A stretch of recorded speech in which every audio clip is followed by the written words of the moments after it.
ہوئے ہیں، لیکن یہ ہے کہ محبت صحابہ کی گرمی جو ہے اس شبنم کی سردی کو معاف کر دے گی انشاءاللہ۔ اور مجھے کچھ بھی نہیں کہنا ہے، بہت ہی جامع باتیں قرآن حدیث کی روشنی میں عشق صحابہ، محبت صحابہ، شان صحابہ کے منظر میں باتیں آ گئی ہیں۔ آپ حضرات مضامین کو لکھ لیں اور کریں اور اسی کو بیان کریں اور اس کے مطابق پوری زندگی گزاریں۔ دارالعلوم دیوبند کا تو امتیاز ہے صحابہ۔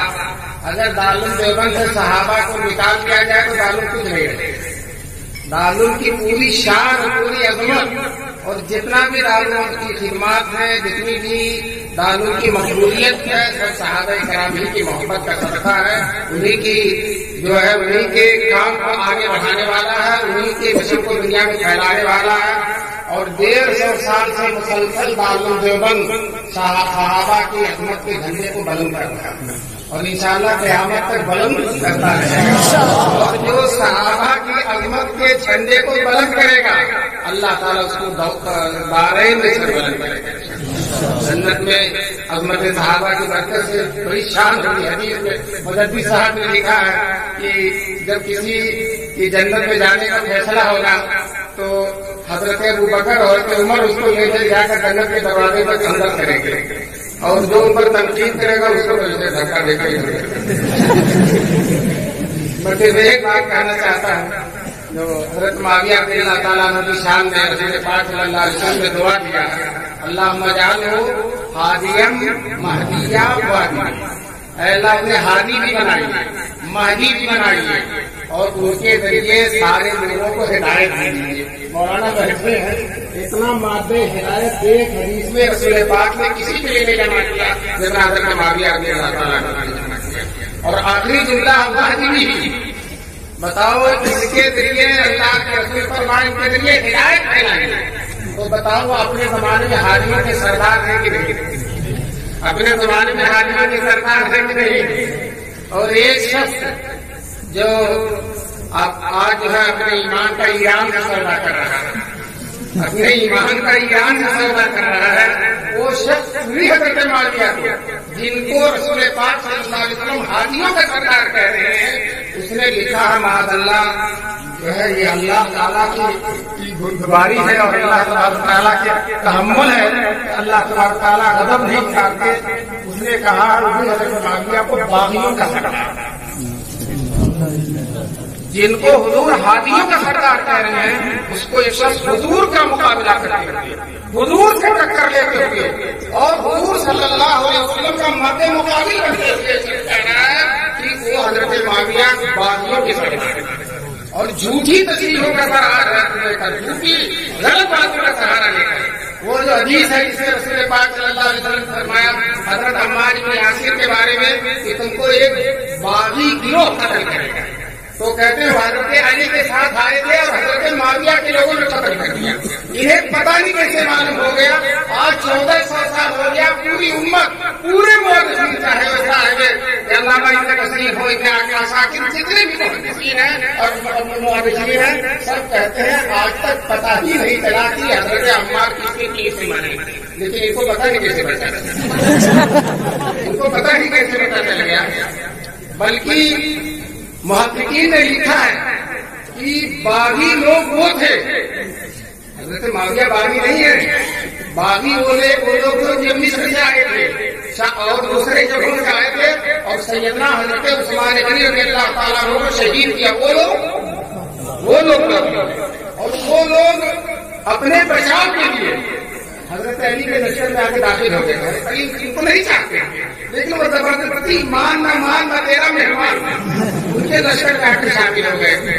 اور یہ حدیث ان کے بھی ذہن میں نے سوچا کہ عمار کو مار دو تاکہ ان کے مارنے کا سارا الزام حضرت معاویہ پر جائے، لیکن دوستو کسی نے بھی حضرت معاویہ پہ الزام نہیں لگایا، اگر کوئی الزام لگانا چاہتے ہو اس لیے مارا تھا کہ معاویہ پہ الزام لگایا، لیکن کسی نے نہیں لگایا تو اس شخص نے لگایا تو اس شخص نے لگایا۔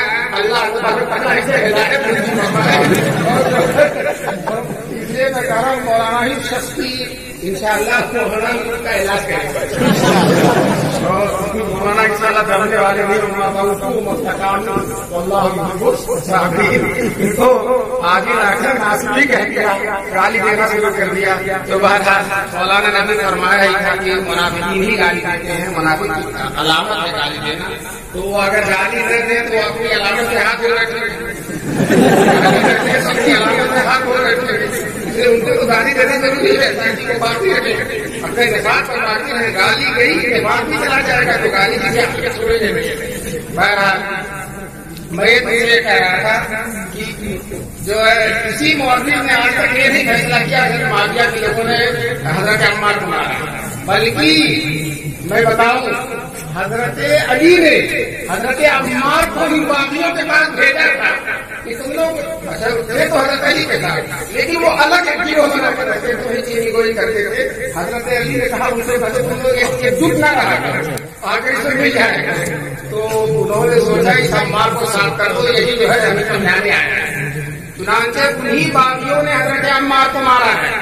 رسول پاک صلی اللہ علیہ وسلم نے جو فرمایا وہی فرمائی تھی کہ قاتلین عثمان جو مصر سے آئے ہیں, جو سوائی ہیں, اور جو حضرت علی کے لشکر میں اپنے بچاؤ کے لیے شامل ہو گئے ہیں, اسی نے حضرت عمار کو انہیں نہیں مارا تھا تاکہ الزام حضرت معاویہ کے گھر جائے. لیکن معاویہ کے گھر تو نہیں گیا, اور جو ہے اللہ تعالیٰ یہاں بھی بنی ہے وہاں بھی بنی ہے. حضرت معاویہ نے بدعا کیا اس شخص کے لیے کہ حضرت عمار کو قتل کیا. اگر وہ ہوتے اور ان کے طرفدار ہوتے تو اپنے کے لوگوں کو بدعا کی جاتی ہے. معاویہ نے بدعا کیا. اللہ تبارک تعالیٰ, میں نے صرف حضرت معاویہ ہی کا اس لیے تذکرہ کیا کہ جو لوگ اسلام کو نقصان پہنچانا چاہتے ہیں وہ صحابہ کو مجبور کرتے ہیں, اور جو صحابہ کو مجبور کرنا چاہتے ہیں تو پہلی سیدھی کون معاویہ انہیں پر حملہ کرتے ہیں. چنانچہ علامہ ابن منظور افریقی کہتے ہیں من اراد صحابہ فقط اراد من اراد معاویہ فقط اراد صحابہ. جو حضرت معاویہ کو برا بھلا کرنا چاہتا ہے وہ صحابہ کو برا بھلا کرنا چاہتا ہے. اور اسی طرح سے محدث ربیع ابن نافع جو امام بخاری کے استاد ہیں تو کہتے ہیں اما معاویہ تو اصحاب النبی, معاویہ حضور کے صحابہ کے لیے پردہ ہے, جو ان کو ہٹائے گا ان کو بھارے گا, سارے صحابہ کا حملہ کرے گا. چنانچہ تم نے دیکھ لیا, تجربہ کر لیا, حضرت معاویہ پر حملہ کیا, بتاؤ اس نے حضرت ابو بکر پر کیا کہ نہیں کیا, حضرت عمر پر کیا کہ نہیں کیا حملہ. بلکہ میں تو کہہ رہا ہوں حضرت ابو بکر حضرت عمر پر نہیں, خود جناب سرور کونین صلی اللہ علیہ وسلم پر کیا. اس نے یہ لکھا ہے شخص نے کہ حضور نے ان کو بھیج دیا تھا تاکہ وہ کہیں اور چلے جائیں, اسی بیچ میں میرا وصال ہو جائے اور حضرت علی خلیفہ ہو جائے. گویا کہ حضور پر اس نے سازش لگایا. اللہ تبارک تعالیٰ اس طرح کے لوگوں کے ساتھ جو ہے سمجھ دے, عمل دے, اور اپنی آخرت کی فکر دے, اور جہنم سے بچنے کا اللہ تعالیٰ ان کو جو ہے وہ اسباب دے جس سے جہنم کے انگاروں سے اپنے آپ کو بچا سکے. اللہ ہم سب کو صحابہ کی محبت سے سرفراز فرمائے. دعا اللهم صل على سيدنا ومولانا محمد وعلى ربنا ظلمنا انفسنا وان لم تغفر لنا وترحمنا لنكونن من الخاسرين. اے اللہ ہم سب کے گناہوں کو معاف فرما دے, ہم سب کو اپنی بندگی یاد کرنے کی توفیق فرما دے. اے اللہ یہ طلبہ بیٹھے ہیں ان کے دل میں صحابہ کی عظمت پیدا فرما, اور صحابہ کے ناموس کی حفاظت میں العالمین کی زندگیوں کو قبول فرما لے. اے اللہ پوری زندگی کا ایک ایک لمحہ کی اشاعت اور حفاظت کے لیے قبول فرما لے, جس طرح سے صحابہ کی قبول فرمایا تھا. العالمین جو یہ پروگرام انتہائی کامیاب مقبول پروگرام کا کامیاب فرما دے. مولانا نے بہترین جامع تقریر کی ہے, ایمان افروز تقریر کی ہے. اے اللہ اس کو بہترین پوری امت کی طرف سے بہترین صلہ نصیب فرمائے. العالمین اور ہم سب کے لیے خیر و عافیت کا فیصلہ فرمائے. اس ملک کے اسلام اور مسلمانوں کی حفاظت فرما. اے اللہ اور جو حالات ہیں ان حالات میں مسلمانوں کو سرخرو فرما, مسلمانوں کو غمگین ہونے سے میرے مولا بچا لے. سارے حالات میں مسلمانوں کے ساتھ عافیت اور خیر کا معاملہ فرما دے. اے اللہ اپنے نبی پاک کی برکت سے صدیقین, شہداء, صالحین, صحابہ اعظام کی برکت سے ہماری دعا کو قبول فرما لے. سبحان ربک رب العزت عما یصفون وسلام علی المرسلین.